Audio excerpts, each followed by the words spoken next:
Well, there we have it. The 2025 NFL Draft is officially over, and listen, as Jets fans, I think there's a lot of hype right now that's currently ongoing. We're seeing a lot of draft grades being divvied out, and I don't know about you guys, but I don't know if I would call this a knockout or a home run draft, but we're seeing that to be the case. Nevertheless, we're going to go ahead and talk about tonight the Hangar Hangout. This is episode 50. I appreciate you all for chopping it up with me. Tonight, we're going to be doing the Braelon Allen giveaway, autograph jersey giveaway. Thank you for those of you that participated. And I'll say this, a lot of you guys didn't participate, which means the individuals who are actually got entries were individuals who are already subscribed to the channel and who, of course, participated. So a couple of you have two entries. Everybody else has one. I appreciate everybody in the fire team for keeping it real and rocking with me. And yeah, let's talk the NFL draft. Again, I do not think it was a home run draft, and we're going to talk about why. And yeah, let's kick it. I can do it all, I will never fall. It's the Renaissance, you know that I got the mother sauce, man. You know I'm the boss, I know what it costs. Have you what I lost? I'm so versatile, yeah, I'm a Renaissance, man. I can do it all, I will never fall. It's the Renaissance, you know that I got the mother sauce, man. You know I'm the boss, I know what it costs. Have you what I lost? I'm so versatile, yeah, I'm a Renaissance, man.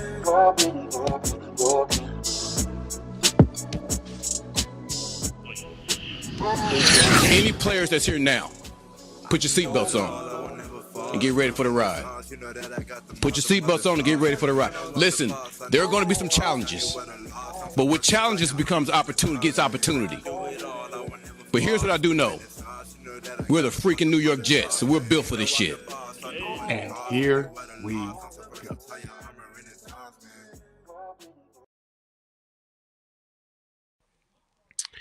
So there it is. The draft is a wrap. It's officially out the window. Literally, the highlight of the offseason has come down to this point. Now we wait for minicamp to start happening, workouts. You're already seeing some cool stuff with Justin Fields and the team in there for voluntary workouts. Brandon Allen's out there. They're looking good. Justin Fields looking good. So it feels good right about now, right? Because this is the time of year where we can just have hope as Jets fans and believe this team has it figured out this time. But time will tell. I'll say this, man. I think this draft for the AFC East was telling. You can kind of see even the Miami Dolphins kind of switching their ways in regards to how they approach the game, getting themselves some big-bodied guys to protect Tua, offensive and defensive line help for the team. I like their draft. I like the Bills draft. I like the Patriots draft as well. Now, I'm not saying I didn't like our draft. I liked our draft. I did. I feel like in terms of some of these grades that I'm seeing for how well it went, I just think it's a lot of hyperbole out there. I don't know if I would consider this a home run draft. Some individuals have been out here talking about how it was a win. It's an A draft.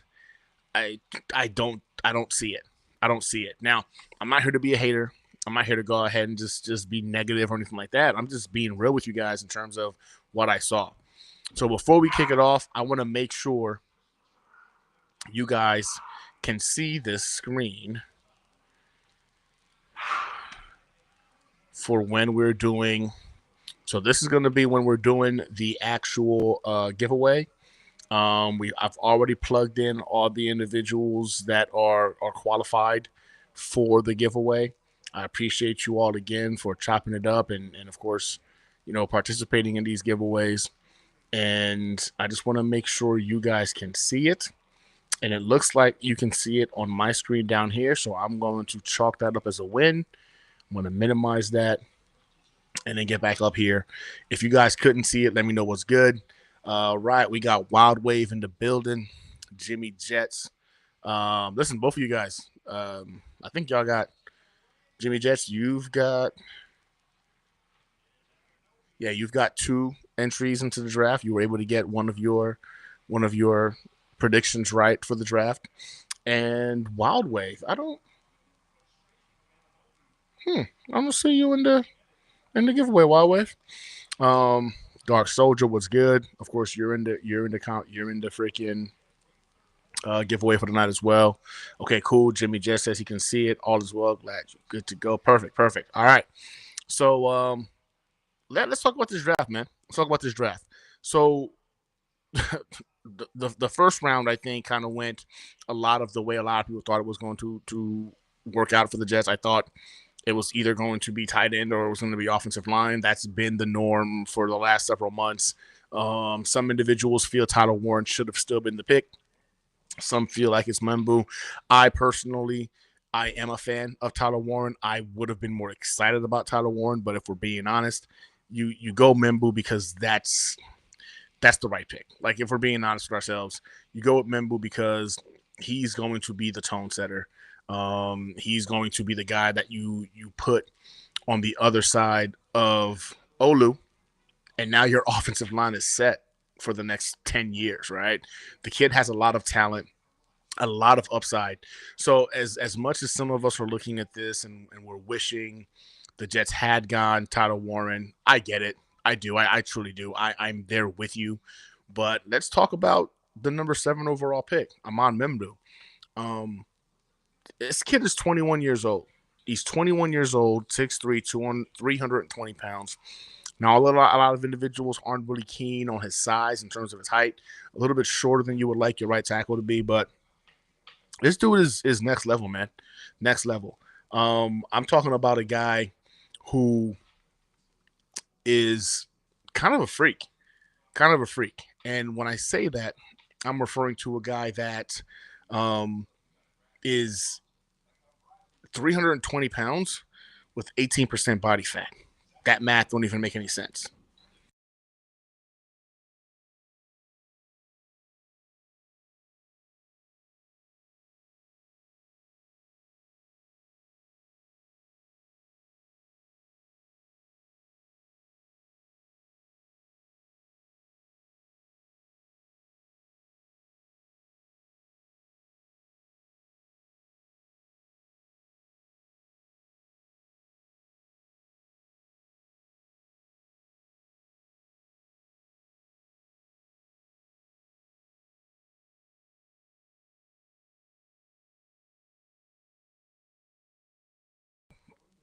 Testing 1, 2, 3.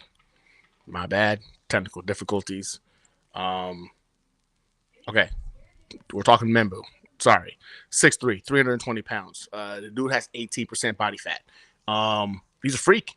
He's a freak. He's extremely really strong, but he's also got this kind of like alien like body control. Like it allows him to mirror pass rushers with a level of fluidity you would see with a much more smaller guy. Like it's kind of weird. But he also shows a very elite or veteran understanding of leverage points when it comes to the passing game, pass protection. Look, this is the guy. Like I think when you're really being honest with it, um, this is the guy. And personally, I can understand why you wanted it to be Tyler Warren, right? I was on Connor's show earlier, and he makes perfect sense in terms of how you look at this tight end room, and it really does not have a all-purpose tight end, right? A guy that can go ahead and block and, of course, catch. You don't have that big tight end to be a force in terms of when you want to run those bigger packages, 12 personnel, 13 personnel. You don't really have that dude. But I think when you look at the value here, right? Membu is a young component to a young offensive line where the right side and now the left side are completely taken care of for the next decade, right? If anything was to go wrong here, I don't know if we're upset that the Jets made the choice to solidify the offensive line. I don't know if that's something that we could honestly be upset at. You're talking about being able to evaluate Justin Fields You're talking about maybe having to evaluate the quarterback of the future if it's next year, if it's not Fields this year. You take the chance. Um, you take the chance because you understand the only way you can obviously analyze these guys is if you give them all the opportunity in the world to go ahead and succeed. The offensive line is a key component. You saw what the freaking Lions did with the offensive line, how it impacted Jared Goff's game, took it to another level with Detroit. Having protection in front of you goes a long way in being able to do your job as a quarterback. It just does. And it's also going to impact the run game. You bring in Membu, who is a guy that I think can be an impact in both the pass and the run. He's strong as hell. He's technically sound. Now, there's going to be some concerns about his freaking overall height, but he's got some freakish long arms, so his length kind of makes up for that. I love the Membu pick. I think when it came down to it, I was thinking more so with my heart when it came to Tyler Warren, but mentally speaking, brain wise, we all have to agree that the right call was freaking Membu. The offensive line is done, it's built. I mean, there's 3 first rounders on that bad boy, right? That's seems like a lot. Most NFL teams don't have to do that. You got 3 first rounders, a second rounder on the offensive line, and then you got John Simpson. That's a lot of premium picks. A lot of premium picks. So it's gotta work. It's gotta work. So this year, Justin Fields shouldn't have the excuse of running for his life. He should be able to go ahead and play quarterback the way quarterback should be played. And we've got the ability to go ahead and at the very least get this group meshed or molded to so we can see what it's like next year, right? If it's not him, next year we're picking high in the draft. We're already see the draft predictions saying the Jets will have the first overall pick next year. So be it. But yeah, I think this was definitively the money move, getting Membu. And as much as some of us might look at it and think Tyler Warren was the better pick, I think as Jets fans, sometimes whenever it's this divided, the 50-50 aspect, we're doing it right. This is how you know you're doing it right. Dark Soldier, Membu definitely the right pick. No other way to look at it. And I agree. I think you built up the trenches to now be able to actually analyze whether or not you have a quarterback in the building. Is Justin Fields the dude? I get it. We don't have a wide receiver 2 right now. We're trying to figure that component out.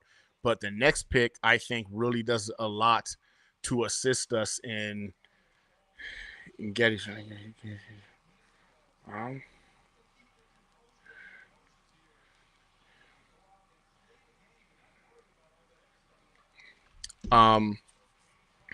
I think that when you do it the right way and you build from the ground up, and you're talking about, you know what I'm saying, the front line, the trenches, there's not going to be many excuses left to see whether or not Justin Fields can play quarterback at the NFL level. I don't think that's going to be something we can look at and say, oh man, we didn't give Justin Fields a chance. I like the pick. I like the pick. It's the right pick.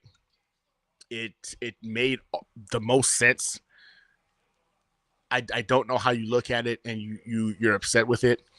I think it was definitively the right call. Amon Membu's a New York Jet. If you're a Jets fan, you should be happy about it because this now means one of the most important positions, like aspects of the game of football, is solidified. That's the offensive line. So that's done. I see a couple more individuals have joined the chat. What's up, Vero Beach, New York Jets? What's up, brother? How you doing? Nice to see you. I see you also got a couple of entries into tonight's giveaway. Compliments of you following the rules from last week and, of course, being a supporter of the channel as a Fire Team member, so I appreciate you. Yeah, I apologize. I don't know what happened. It was quick, but I'm back to Jimmy Jets pulling some spec ops. Nah, it was just some technical difficulties. We got a storm coming.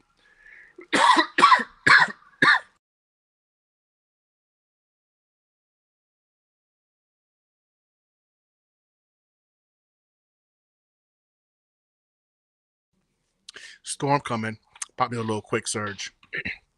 But yeah, so that was pick number 1. Now, that did leave a lot of us wondering what was going to happen with pick number 2. And I got to admit, I think the New York Jets did it right. I I love pick number two. So pick number two was my second favorite tight end in this draft. I know a lot of people had Loveland. Would I have been mad if it was Loveland? No, not at all. But for me, I like Mason Taylor. Love it. New York Jets. I picked number two, number 42. They go and get Mason Taylor, another young prospect, just 20 years old, but a 6'5", 250 pound freaking tight end. Big body tight end. But this dude, to me, I think actually has the best hands of all the tight ends in this draft class. Now, this isn't me just saying it as a homer. I'm saying in terms of watching his tape, I know the yards aren't there, right? People are going to look at the yards and say, well, he doesn't have the yard. I get that. But in terms of watching him play, man, the dude is just, he's a natural hands catcher, right? He's a very fluid athlete who changes directions seamlessly. And he's a yak guy. This is a guy that got chunk plays after the catch last year, I think, or over his career to the tune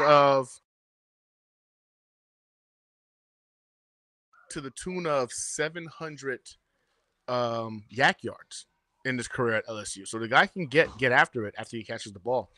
Nothing I really love about it watching his tape was his ability to go ahead and just track the ball. Like, the kid's an elite ball tracker. Like, he can go ahead and catch it over any shoulder. He's able to go ahead and adjust his speed accordingly while tracking the ball. And that's, in my opinion, a great to elite trait you need to have in your pass catchers.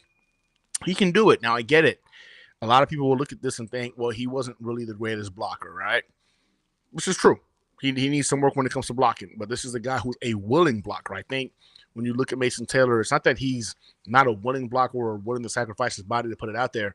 But Mason Taylor is a guy that, when coached appropriately, which I'm hoping this coaching staff is going to really start showing us how their coaches, they keep telling us how their coaches first and positional coaches second, are going to be able to coach this guy in the proper technique in order to do it. Because, again, he's willing. He's got the quick feet. He's got the strong hands. Like, he could be a good blocker at the NFL level. Got to be coached up right. And at his size, man, with his father's pedigree, I just doubt that he's shy about doing the dirty work if need be. So I like the Mason Taylor pick. It adds another weapon into that tight end room. One, albeit, that I think doesn't really fix the tight end room as a whole, because we don't really have a blocking tight end in that room.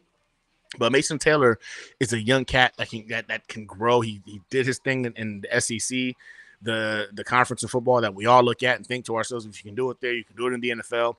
I like the pick. I love his pedigree. I think his yak ability is really, really underrated. I love his size at 6'5", 255 pounds. I love his athletic traits. I like Mason Taylor a lot. For me, it was Tyler Warren. It was Mason Taylor. Again, if you told me it was going to be Loveland, I'm not going to argue with you. I think Loveland was also an elite prospect at the tight end position. But Mason Taylor, for me, was right there as well, right, in terms of that second tier of tight end options after Tyler Warren, who I believe stood on his own in terms of being the number one prospect. So the first two picks, I loved it, man. I think the majority of Jets fans at this point, you're feeling pretty good. You're looking at this draft class and you're thinking to yourself, wow, it's going in the direction we were kind of hoping. They addressed the offensive line. They addressed the tight end room. Now I think a lot of us were probably thinking like, okay, we're going to probably go wide receiver. Maybe we're going to go freaking defensive tackle. And I think this is when it kind of got weird for me, man. It kind of got weird for me. So in the third round, the New York Jets with pick number, what was it, 72, 73? Something like that. Azariah Thomas, man, cornerback. I started scratching my head about this one. I really did. And it's not because of the player, man. Like, it's not because of that. I think the player himself is a good player. But the position, again, Thomas is a guy that had some analysts grading him out as a first-round pick. I think his floor was potentially the second round. So I get it. He falls to you in the third. Is that why you go after him, to add to a room where you really didn't have a need? But again, another young guy, man. Young guy, 20 years old, right? He's another young kid. Been big, long, athletic freak, 6'2", 200 pounds, cornerback. Now he displays the physicality to contribute in run support, right? So you gotta love that as a Jets fan because we've been getting gashed by the run so badly that we're looking for any help we can get when it comes to that. We know Sauce ain't really a run stopping or run willing type of cornerback, but Thomas is like he's willing to go ahead and get after the runner in the run game as well. So you got to appreciate that. Um, but I mean, at the same time, man, he's a very fluid athlete, man. He can cover smoother receivers. He has elite length. I mean, literally elite length with the quick, twitchy athleticism that he could cover smaller guys too. Like the guy plays big and small at the same time. It sounds weird to say that, right? But like he shouldn't be able to move as quickly as he does for his size, but he can. But he's also very long and rangy and can go ahead and do his job as an outside freaking corner. It's just, again, high IQ guy, man, in terms of his ability to have an advanced eye for like route recognition. So another smart guy. I've noticed a pattern with a lot of these picks. A lot of these guys are smart guys, high IQ guys, man, who are able to see the field from 10,000 feet, perspective. They can see the field, see plays developing, and that's a good thing. You want those kind of guys, cerebral guys, when it comes to players you want to add to your locker room. But we just spent $36 million on freaking Brandon Stephens. And I think that's where I got confused because you're paying Stephens starter money. Now, granted, we've got Sauce at the other corner. So this seems more like a luxury pick for a team that has obviously bigger needs. So I didn't understand this pick. It was a head scratcher for me, predominantly because it wasn't a need. And I'm starting to see a lot of articles coming out that they stuck to the people they brought into the building. And I'm hoping there's more to it than that it wasn't just the people they brought into the building as to why they made some of the moves that they made. But this was the time where I went from like feeling really good. I'll tell you this. I had the Jets at an A up until this point, watching the draft. Like I was just like, man, these boys are cooking with grease, cooking with fire, however you want to say it. And I thought, hell yeah, this is exactly what we needed. And then with this pick, I started like wondering, okay. Okay. I mean, I guess we'll see, right? I did not understand the why. So a couple more individuals are now in the building. What's good, Matthias? Mother. Okay. Well, what's good, Matthew? How you doing? Fire emoji. Okay. That seems a little, a bit of a, it's still early. I think we got to give it a chance to figure out how it's going to pan out. But I understand the frustration in regards to how this draft turned out on the back end. I will say this, the big fella, yeah, I think Tyler Barron is a steal. If our coaching staff can actually coach him up, and this was our last pick of the draft, if you can actually coach him up and let him hit his potential, I think he's another freak athlete who had high potential going to Miami, high expectations going to Miami, and it just didn't quite pan out.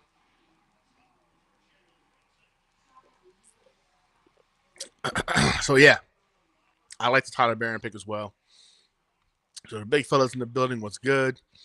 Right, don't want to miss anybody. Cool. Matthew, all right, cool. But yeah, so I wasn't a fan of. I see you guys just chopping it up in the chat, so feel free to keep chopping it up. So yeah, I wasn't a fan of this pick. It's just, again, not because of the player. I do believe the player. I think Thomas is a dog. I do. I think he's going to be, and I think he's going to beat out Stephens for that number 2 cornerback spot. I really do. Which is why I'm a little like, I don't understand the why. Connor and I were talking on his show. Maybe there's a spot for Stephens at safety. I mean, again, the pick didn't make a lot of sense. But then we go into the 4th round.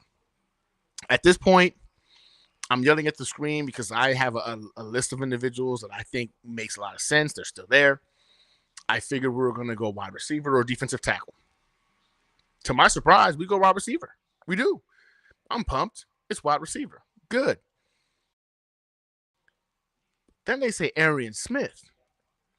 4th round, picked 110. Arian Smith. Look,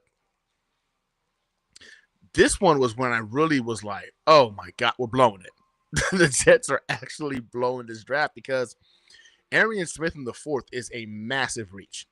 It's a massive reach. And for me, I started to believe that maybe there's some truth to the fact that these guys are sticking not just to their board, but to individuals they brought into the building for this draft class, which is frustrating because that means you didn't do your homework on some of this other talent. Look, man, Arian Smith is a burner. That's it, man. This is a guy who's going to beat you with pure speed. I mean, I'm talking about elite speed. He's one of those dudes, but he can't catch. He's a wide receiver that can run really, really, really fast, straight, and he can't catch.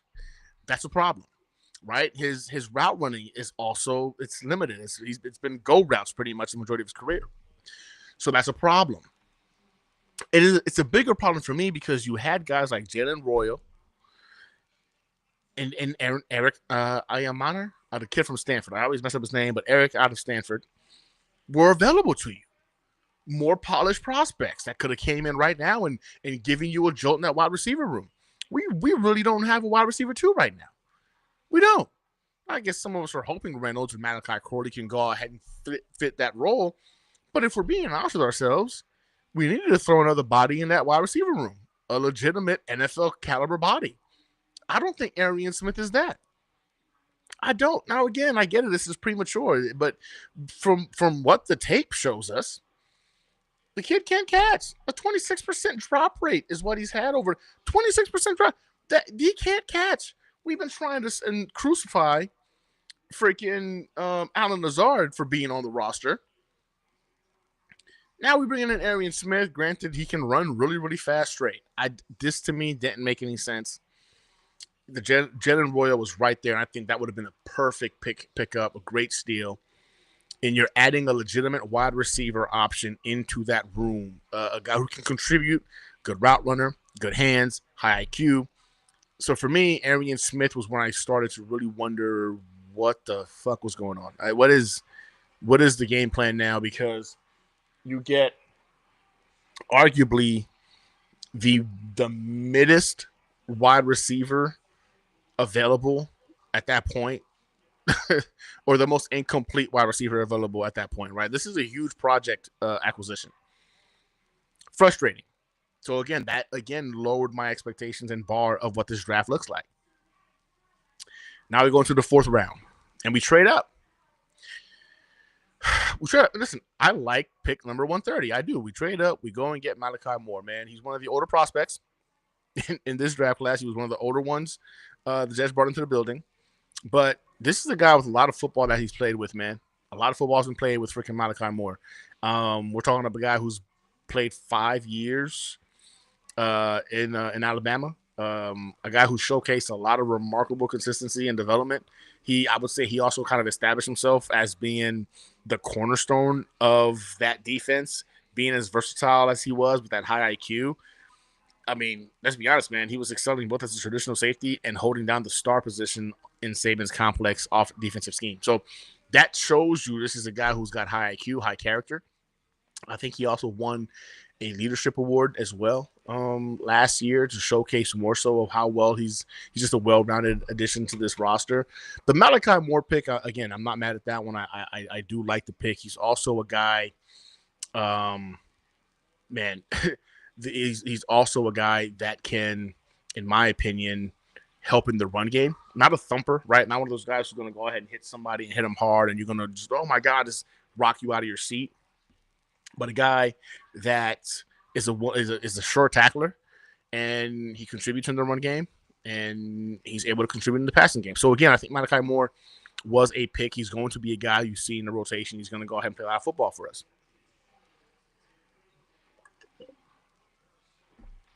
And then, I guess I'd pick 161, 162.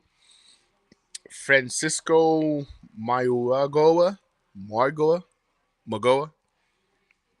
linebacker, edge.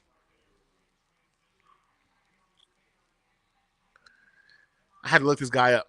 I did, and there's not a lot to really. I mean, I don't understand the acquisition here. Doesn't make a lot of sense to me. I'm not going to pretend to have actually watched any tape of this guy or to really did enough research to tell you whether or not he's going to be a stud. I just know people that I know that watch and know everybody didn't know who this cat was, and that was telling. And when people that literally live and breathe analyzing football players for the draft don't know a name that gets drafted, I'm a little worried. I'm a little worried. So yeah, so Francisco Magoa. I don't know what to tell you. I don't know if this is more of a camp body. I don't know if any of you in this building are even aware who this guy is. Um, but yeah, I that was another one for me where I sat back and I thought to myself, what are we doing? What are we doing? Like at this point, I see my boy DK's in the building. What's good, DK? It's been a while, brother. Day 1 or 2 picks, great. Day 3, we made a ton of top 30 visits to try and identify more guys. Staff was not prepared for day 3. It makes sense on how late we got after. Yeah, no, agreed. Agreed. I think day 1 and 2. I mean, again, I go back to day 2, and we're talking about the crap. And day 2, the Thomas pick, cornerback. Love the player. Love the player. I don't know that was a need for us. I think that was a waste of a premium asset that could have assisted us in building out the roster where we had holes. But in terms of getting a first round talent in the third, you really can't argue that. That's what happened. So yeah, man, I agree. I think day 3 showed a lack of preparation by these guys. I really do. I feel like day 3 they got rattled. They didn't know what to do with themselves. Trading up for Malachi Moore to me was kind of weird because you could have still gotten them at your spot. Somebody stated that once the Bills drafted defensive tackle, I'm drawing a blank right now. That's when they kind of like lost their way, and maybe that confused them. It's very, very possible. But for me, man, it's frustrating because this was an important draft to kind of get an idea of the identity of our new front office and coaching staff. And as strong as it started, it ended off with us wondering if these guys are prepared, if these guys are phoning it in, right? Like that's the logic that you end up with what we saw in days 3 and on. Again, keep in mind, this is very premature. This is us all talking about this, a week after the draft has just occurred, and we don't know how these players' trajectories are going to pan out. We don't know who's going to go ahead and be a stud or a bust or whatever. We have no idea. For all we know, Membu might wind up being a bust. It could happen. Knock on wood. Don't want it to happen, but that's real. I think the whole situation in regards to how they finished out this draft is very telling. But I'll say this, right? With their last pick, they bring in a guy who I'm surprised was still there. Freaking Tyler Barron is a guy that I think is going to play a key rotational roles for us early on, very early in their careers. And I think they can go ahead and really put this coaching staff to the test in the development stage. He's got all of the tools, the physical tools, right? This is a guy that was a lot of hope in regards to what he could bring to the table when he went to Miami. Expectations were high.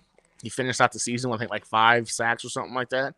But the expectation was he was going to be a double-digit guy. This could be a legitimate addition to that defensive line room at edge. Look, was it a good draft? Yeah. Yeah, it was a good draft. You got some names in there, and I do believe you got not only some starters, I think you got a Pro Bowl in this mix, whether that Pro Bowl winds up being Mason Taylor or Membu. I think you've got a Pro Bowl there. You've definitively got some starters in this group. You took some flyers. I get that. And then, you might have just thrown away a pick. But the biggest question for me is, in a draft class this deep, a defensive tackle, how do we not draft one? Like, and I know, like, everybody keeps telling me, like, yeah, nah, it's all good. A big fatty, we can pick up one of those guys, after training camp. Someone will let one of those guys go. But this was a deep draft for that, and we need a big body in the middle of our defense. Deion Walker, for example, was an option. I would have loved to have gotten Deion Walker, man. Like this dude is a freakish size, freakish athlete. Coach him up. This dude could be a problem, not only at stopping the run, but also getting after the quarterback. He could have been a freaking dual threat for us, man. What's the other guy, man? Man, didn't Deion Walker go to the freaking Bills too? God, that really hurts my feelings, man. He went to the freaking Bills. But another guy that I think is going to be a problem at the NFL level. Jamar Caldwell was also another option available for the Jets.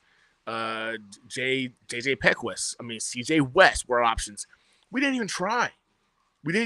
So I left this draft asking myself, who the fuck is stopping the run?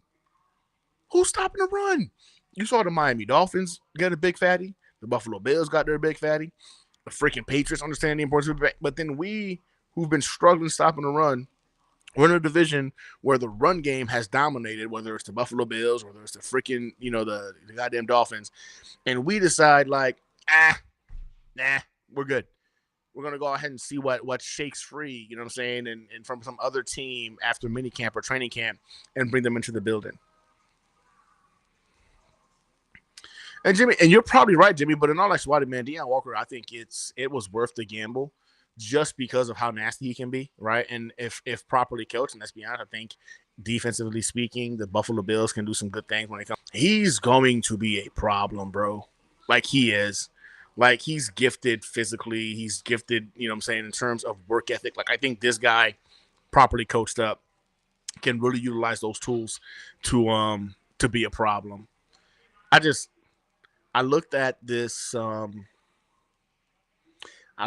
draft class, man. I just don't understand why we didn't. Oh man, this one, another one. Yeah, DK. Yo, Yahya Black. Steelers picked up in the 6th, man. My brother, both my brother-in-laws are freaking Steelers fans. And I was screaming. I told him, like, we're going to get this guy.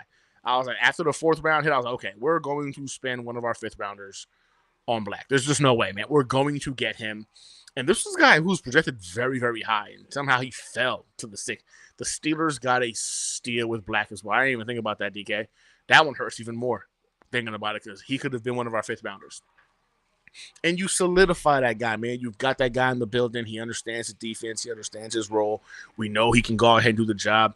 And I get it, man. Somebody's going to shake free. I understand that. I do. It's just frustrating that in a draft class this deep, we draft Francisco Mugoa, 162 overall, when a guy like Black was right there for you to go ahead and take. That had a freaking a top 3 round grade on him. That's my problem. That's where I'm agitated and frustrated about this. Okay, look, landing Mambu at number 7 was a home run pick. That was the right pick. You're capping off a very young, talented offensive line with a guy who I think is a potential Pro Bowl tackle. I think he could be an all-pro right tackle, right? Again, it's all about putting it on the coaches, what they can do with his talent and what he brings to the table. I think Mason Taylor is automatically tied in number 1, right? That's going to be a position that's going to allow us to see what Justin Fields brings to the table. It's going to help and benefit Justin Fields. I mean, even the Malachi Moore, man, addition, I think I like that one. I feel like at safety, we know who we have at this back there at safety, but a lot of question marks. We need another body in there. I think Malachi Moore brings in a more of a veteran approach to it, having played so much football and having played in some complex defenses. You want a high IQ guy back there. I know some people are concerned about his injury history, and I get that. But I like the Malachi Moore edition as well. Like, you've got some guys on this team. The Thomas edition, again, he's going to be a guy that winds up pushing out, Stevens. I don't think he's pushing out Sauce Gardner. Somebody was I think it was Nick Shine and I talking the other day, and he was just like, do you think you bring him in because you don't have the expectation of re-signing a guy like freaking Sauce Gardner? And I sat there and I'm like, you got to re-sign Sauce, Garrett, and JJ. Someone's not getting re-signed. It's feasible that Sauce Gardner winds up being the guy if Thomas elevates himself to what everybody thinks he can be. I guess, because again, they're very similar builds, you know what I'm saying? I don't think Thomas allowed a touchdown as well in college Was it either last year or overall? I have to check that. I think he also has that pedigree about him, and I didn't give up a touchdown in college or something like that. But that's that's a huge gamble. You've got the All Pro, the Pro Bowler, the All Pro in Sauce. We already know what he's about.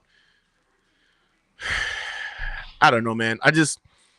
This draft class to me was supposed to solidify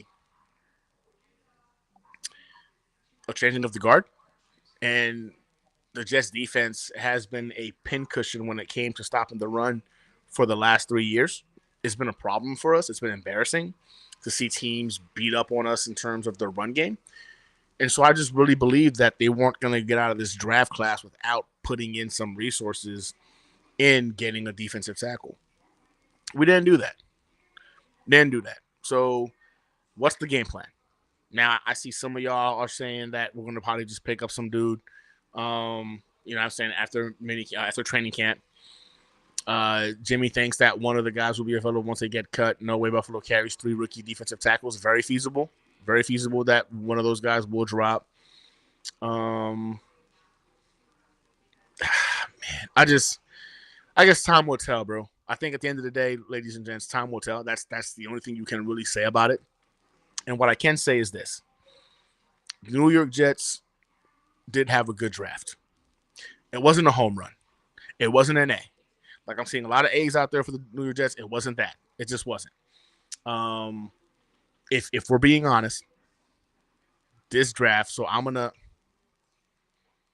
if we're being honest, this draft was like a C, man. I'm tempted to say a C minus, but I'm just gonna say a C, not a C plus, closer to a C minus, but I'll give it a C because you did solidify a very important component of this roster, which is the offensive line. I think somebody mentioned it earlier in the chat that our offensive line is young and they're going to be working together throughout their primes. The oldest person on our O line is freaking John Simpson at 27 or 26 years old. That's the old guy in the group. So you love to see that. I think Mason Taylor can become a starter at the tight end position in the NFL. I think his floor is quality starter, but he has Pro Bowl potential. Not sure if he'll ever be an All-Pro, but he has Pro Bowl potential. And you got to look at it in the sense of how are they going to go ahead and put it all together, right? I got Wild Wave saying he gave this one a B, B minus. That's fair. I mean, in all actuality, I guess Leonard Taylor, but Leonard Taylor's he's a light body as well. I wouldn't consider him a big body guy. But I've been loving the workout videos he's putting into work. I think that's a fair hope that he becomes a stud defensive tackle. I don't know, Jimmy. I don't know, but the rotating of the defensive line thing, I think there was hit and miss. We all saw individuals that were all about it and individuals who hated it, right? We saw how some people felt like it was taking them out of rhythm, and some people loved it because they got to rest, right? Honestly, I want my dogs to be in the game as long as they want to be in the game and they can perform. And I don't know if that's going to be the rotation that Wilkes is going to do. I think he's going to want to go ahead and keep his dogs in there until they need a break, then pull them out. But wow, what a shot. Y'all watching this next game? What a 3-pointer. Wow, okay. Which, yeah, so for me, I don't think that's going to be in the game plan. I mean, if they do it, they do it. DK feels like we targeted special teams and that raised the floor overall. Nah, that's true. There's some guys in there that bring a lot of special teams ability to the roster, and that was important to AG. He even brought it up in regards to having guys who can go ahead and play multiple facets of the game and bring value. Wild Wave gives it a B, B minus. 3-star level talent is a win. DK thinks I'm wilding out. 3 starters. Level talent is a win. And again, you're not wrong. 3 starters, and I do believe the 3 rounders, we've got 3 starters there. And it wouldn't even surprise me if Malachi Moore winds up being a starter as well. My only thing is starters at positions of need were not had, right? Again, you're talking about corner. when we need a wide receiver. We don't have a wide receiver too. I don't know if we've got. I don't know if Malachi Corley is going to be that dude. I don't know if Reynolds has the ability to still be a two at this stage of his career. So it's not that they didn't get good players, DK. I think they did. I think they got some good players. I just don't know if they got the players in terms of positional value for the New York Jets. That's where I'm sitting here like that didn't make a lot of sense to me, which is why I'm sitting at a C for them. But again, this is my premature grade. This is my premature breakdown of the way I'm feeling about this, and it might change by the end of the season when I come back and think to myself that was a great draft. But for me, corner wasn't really a need for the Jets. It wasn't. You gave Stevens $36 million to come here and be a starter at the cornerback position. So why are we using a premium pick on a cornerback in the draft? I think that's where I looked at it and thought to myself, I don't know. Boom. So you got some support there, DK. Wild Wave says we raise the floor of the team at least 3 to 4 contributions is a huge W. And again, I do believe Dark Soldier. You have a good night, brother. I will text you if you want to be in the winner of the jersey when I do the giveaway here in the next 5 minutes. You have a good night, man. Appreciate you for chopping it up with us. And we added contributors. I'm not pretending like we did not.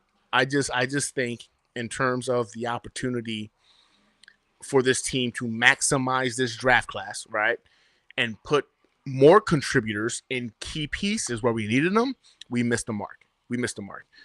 Because you could have gotten a starting defensive tackle or a wide receiver too in this draft class. You chose not to. Instead,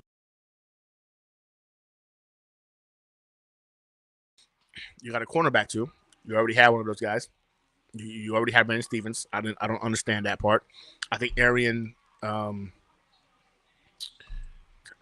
brain fart. Arian Smith or whatever his name is, wide receiver. That was a miss. I'm sorry. I don't know if this guy's gonna pan out especially when you had Jalen Royal available to you or Eric Ayamana. I don't understand that at all. You could have had the guys who could have really contributed potentially into that wide receiver 2 spot. But again, overall, I think to me, that's where I look at it and thinking to myself, nah, man, I gotta go ahead and give them a C for this because I don't know if positional value was hit. You just solidified already strengths on the team with the cornerback position specifically. And I don't know, man. And for me, and I get this point. Man. Sauce and Thomas is the future probably by next year with Stigers and RJBC. I get that, man. I do. But then you got to ask yourself, so that means what? Brandon Stevens is off the roster next year? Are we going to pay him as a safety and pay him $36 million to play safety? Does Thomas make more sense you bring in because you're planning on potentially moving Sauce next year? Or do you think they're going to be the future in terms of over? Like, it to me, it left me with more questions than it left me with more questions and it left me with answers after this draft. And I think that's why I'm frustrated. So I don't know. Again, premature, very premature. I could be sitting here, you know what I'm saying, laughing at this video a year from now, right? Or by mid-season even. I'm just saying in terms of what it is and what we were expecting, I don't know if we met that metric. That's just my thought process. So A- from Vero Beach be the final grade. Bookmark this. All right. And look, I hope you guys are right. Don't get this twisted. I hope you guys are right. I hope I'm wrong. I hope I'm dead wrong in regards to my assessment of this, and that these guys wind up being freaking studs. And you bring in, Thomas and Sauce and Thomas are this next duo of all pro freaking cornerbacks. I hope I'm wrong. I would love to be wrong. There's no offense or buts about that for me. I want to be wrong. I do. I'm just saying I don't see the vision based off of how that third day went in this draft class. Like I just felt like there wasn't a lot of preparation there. It was more so of, hey, we met with this guy. We like this guy. Let's go ahead and bring them into the building. And that to me is kind of concerning if that was the approach taken. Wide receiver is a veteran-led unit now with the hopes that Corley steps up for Arian contributes early. Yeah, man, I think Arian contributing early is saying a lot, man. The tape was ugly. It was very ugly. The dude can run really, really fast, but I think catching the ball is an important component to the game. and he just doesn't do that as a wide receiver. Um, yeah, I like Farmer as well. I wasn't a fan of that, of seeing him go to the freaking Patriots. Sauces of problems. This is not ideal in the rebuild. That's another good point, Wild Wave. That's what I'm thinking, that there's more to the Thomas acquisition or drafting, because next year it's $30 million a year for Sauce, 25 to $30 million a year for Garrett. JJ, depending on how he plays, might be getting the bag too. That's a lot of freaking young guys you got to figure out to feed. I mean, I guess you can do it because you don't have the big quarterback money being allocated, so you could technically do it. But if you're talking about really a rebuild, I don't know, man. Malachi Cordy and Malachi Moore, look out. All right, it's a good one. We're going to fight this out. I mean, by all means, DK, listen, man, whenever you get a chance, I know you got a lot going on, brother. We'll jump on the podcast and we'll talk about it, man. I mean, again, I know you and we used to do some really awesome, some back and forth, you know what I'm saying, when we did our show together. I just, I look at it, bro, and it's not the players that I have an issue with. It's the positional value that I have an issue with. You know what I'm saying? Like, that's where I look at it. And I'm like, I get it. You've got starting caliber players, but you got them in positions you didn't need. Like, that to me is a problem, right? But you and I can go back and forth on this, brother. Now, if you want to jump on when you get a chance, brother, next week or something like that, let me know. Right. So yeah. So I got them as a C. Got them as a C. Next week, I definitely want to go ahead and do some more reviewing of the AFC East in general. But I will tell you this, in terms of my preliminary thought processes, I think the Bills had the best draft. I think the Patriots had probably the second best draft. We would come in third. And, well, between us and the Dolphins, we're probably sitting right there, right around a C plus minus. You know what I'm saying? So I think in that layers how the draft went. But again, it's all premature. It's all premature. Like, there's no telling, you know what I'm saying, if this is going to be just laugh bait in the future, because it very well could be. So that's the show, y'all. That's the show. The draft is up. Now, next, we're going to start talking about mini camp approaching and training camp approaching. I mean, it's already about to be freaking May. Can y'all believe it's about to be May? This year is flying by already, bro. It's going by kind of fast. All right. So, without further ado, let's go ahead and jump right into it. The Braelon Allen autograph jersey giveaway. Again, I want to go ahead and give a shout out to Semper Gumby Consulting for sponsoring this giveaway. If you're looking for anything real estate related, you can find them on Instagram, Facebook, I think LinkedIn as well. But thank you for sponsoring this. And thank you to the Fire Team members for being Fire Team members, man. All of you that are Fire Team members have an entry into the giveaway. So Kate Rowan, Jay Graves, Jimmy Jets, Nate, Stack, Dark Soldier, Nick Shine, Infrared Jets, Knob Deep, E Boogie, Vero Beach. I appreciate you all. And, of course, Jimmy Jets. I appreciate you all. Thank you again for your support. Appreciate, man, how y'all ride with me. Appreciate when y'all roll with me, even when there's, like, not much to talk about and I can't get you guys extra content. I do an article here and there that y'all get, to preview yourselves. And I appreciate the support, man. It means a lot to me that y'all hang with me through the dull of the NFL season as well as through the highs, man. So appreciate you guys also getting additional entries into tonight's giveaway per the rules as laid out in last week's show. Jimmy Jets, who correctly predicted the Patriots pick, and Vero Beach, New York Jets, who also correctly predicted the Patriots first round pick. Nobody else was able to get the Jets, the Dolphins, or the Bills pick correctly. But because of that, y'all have 2 entries in tonight's giveaway. Without further ado, I'm going to spin this thing because I don't know how long it's going to last before for some reason it was to go away. So here we go. And the winner of tonight's giveaway, the Braelon Allen autograph jersey, is...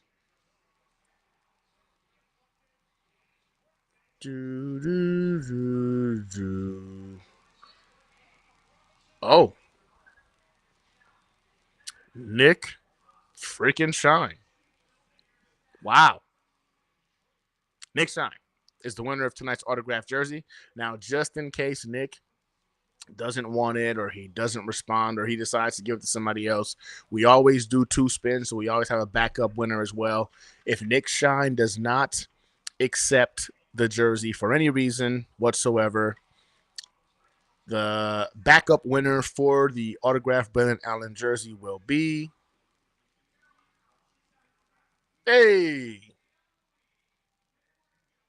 Vero Beach, New York Jets.